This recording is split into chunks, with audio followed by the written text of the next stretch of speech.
2 years old po ako, namatay yung tatay ko kasi bisyo niya kasi pag-iinom. Hindi na kinaya sa ospital. Bata pa ako, wala pa ako masyadong kaalam-alam. Kaya nung medyo lumaki-laki na ako, doon na lang parang nag-sink in sa akin na wala na akong tatay. Pumasok ako, walang laman yung tiyan ko kasi wala akong choice nun kung di pumunta talaga sa school kahit gutom para lang makapag-test kasi importante talaga yon. Kailangan mo nang tiisin yung mga bagay na katulad ng pagkagutom para ma-accomplish mo talaga yung mga pinapagawa sa'yo sa school. Kailangan mo na lang mag-sacrifice.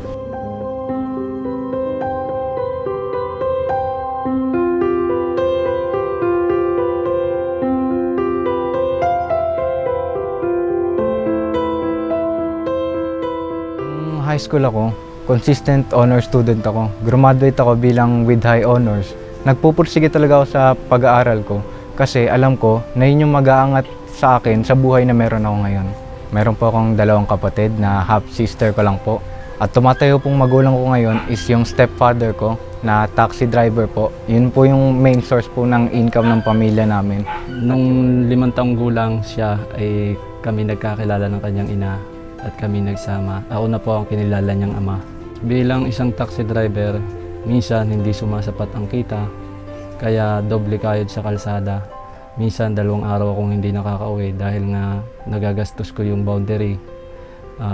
Talagang hinahabol ko sa kalsada para makabayad sa utang sa operator ko. Pag 2 araw po ako sa pamamasada, sa taxi na lang po talaga ako natutulog sa mga gasolinahan. At sa pagkain naman ay minsan ay nalilipasan pa. Binabudget ko talaga siya yung yung kinikita niya. Minsan pag talagang hindi na talaga kaya, nanghihiram kami sa iba. Lalo pag sabay-sabay sila sa gastusin sa school, hindi talaga kaya.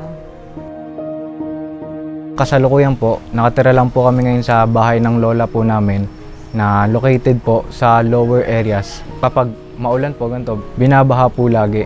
And wala rin naman po tayong magagawa kundi inaangat na lang namin yung mga gamit namin, tapos nililimas na lang namin pagkatapos. May mga kaibigan ako na kapag napapansin nila na pumasok ako na wala pa akong kain, binibigyan na lang din po ako nila ng share ng baon nila. Tapos kapag ganun, tinatanggap ko na lang din po kasi sayang na lang din po kahit nahihiya ako. Kapag naglalakad naman po ako, umaabot ng halos mga 2 kilometro yung nilalakad ko. Pero kapag gano'n naman, yung bawat yapak ko, hindi ko siya iniisip na pagsubok. Iniisip ko yun bilang inspirasyon para maabot ko yung mga pangarap na gusto ko sa buhay. Sinabihan ko sila na mag-apply sa mga ibang yung school universities, baka kung makapasa siya. Tapos nung kaka-scroll ko, nakita ko yung SM Foundation. Tapos sabi ko kay Lance, i-try niyang pumasok doon, baka kung makapasa siya. Tapos nung nakita ko po yung mga requirements, yung may test, nag-aral na po ako para makapasa po ng test. Tapos sa awa naman po ng Diyos, napasa ko po yun. Tapos ayun, nag-prepare na lang din po ako para sa interview. Tapos napasa ko rin naman po. Nasa kwarto lang ako noon, tapos biglang may tumawag sa cellphone ko. Hindi ko alam kung sino. Tapos si Ma'am Ling pala yun, galing sa SM Foundation. Tapos pinag-usapan namin yung tungkol sa SM Scholarship. Tapos pagkatapos niyang tumawag, doon pa lang nag-sink in sa akin na nakapasa na talaga ako sa SM Scholarship at hindi na kami masyadong mamumroblema pagdating sa college. Pinuntahan ko kagad si mama noon para sabihan sa kanya. Tuwang-tuwa kami nung nakapasa sila sa SM Foundation kasi kahit paano matutugunan na yung pag-aaral niya sa kolehiyo. Tapos yung kursong gustong-gusto niya, mapupurso na dun sa pamamagitan ng SM Foundation na yun. Parang nasa isip ko na hindi ko nasasayangin tong chance na to, na papag-igihan ko talaga para na rin sa kanila, tas para rin sa future ko. Kapag ako po nakapagtapos ng pag-aaral at naging isa ng computer engineer, yung papa ko po, bibilang ko po ng maraming taxi para po hindi na po siya sumabak ng magdamag na biyahe at siya na lang po yung magiging boss. Yung mama ko naman po, papagawa ko ng magandang bahay na may magandang kusina para po baka pagluto pa po siya ng mga iba't ibang pagkain na gusto niya. Yung mga kapatid ko naman po, papag-aralin ko sa magandang school at sisiguraduhin ko po na hindi po sila problema nang gagastusin po nila sa school nila ng baon, ng pamasahe. At kapag po pinagpala ng Diyos, gusto ko pong maibalik yung tinulong po sa akin ng SM Foundation at makapagpaaral din po ng iba pang katulad ko na kapos sa buhay.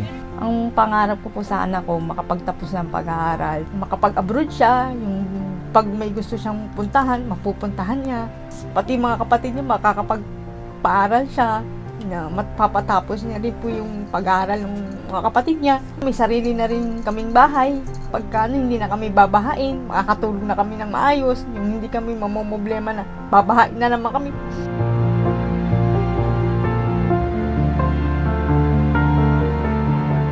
Ang pangarap ko po kay Lance ay sana siya makapagtapos ng pag-aaral, makapagtrabaho siyang maayos sa darating na panahon at mabago yung buhay niya at namin. Sa mga namumuno po ng SM Foundation po, maraming pong salamat sa pagbibigay oportunidad na makapasa at makasali po si Lance doon sa foundation ninyo. Sana po sa mga kabataan pa pong gustong makatapos ng pag-aaral, marami pa po kayong matulungan.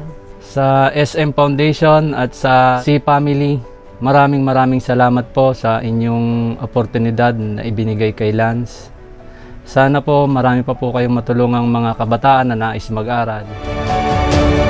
Para sa SM Foundation at sa C-Family, maraming salamat po dahil binigyan niyo po ako ng opportunity na makapag-aral po sa college.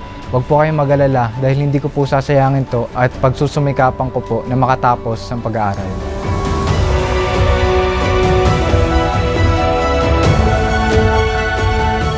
I am Lance Caranto, BS Computer Engineering, and I am proud to be an SM Scholar.